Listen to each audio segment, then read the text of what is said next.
ఇవాల్టి ముఖ్యాంశాలు.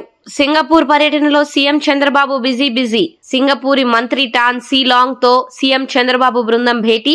విశాఖ పెట్టుబడుల సదస్సుకు సింగపూర్ మంత్రికి ఆహ్వానం. ఏపీలో హౌసింగ్, సబ్ సీ కేబుల్ రంగంలో పనిచేసేందుకు సిద్ధమన్న సింగపూర్. భారీ ఎన్కౌంటర్, పహల్గాం ఉగ్రవాదులు హతం. పహల్గాం దాడి ఉగ్రవాదుల కోసం ఆపరేషన్ మహదేవ్ చేపట్టిన భద్రతా బలగాలు.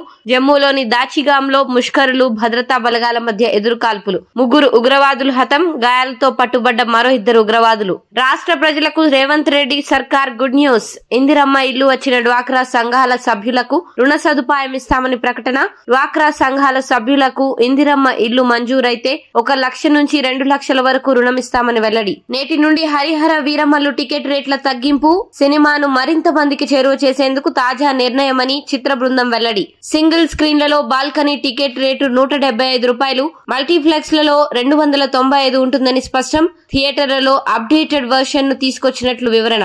ఇందిరమ్మ రాజ్యంలో ఇంటింటికి మద్యం. కేటీఆర్. మద్యం దుకాణాలను పల్లెలకు విస్తరించాలన్న కాంగ్రెస్ నిర్ణయంపై కేటీఆర్ ఫైర్. ఆదాయం కోసం మద్యం అమ్మకాలనే నమ్ముకుందని విమర్శ. నాడు ప్రగతి బాట పట్టిన తెలంగాణను తాగుబోతుల తెలంగాణగా మారుస్తున్నారని ఆగ్రహం.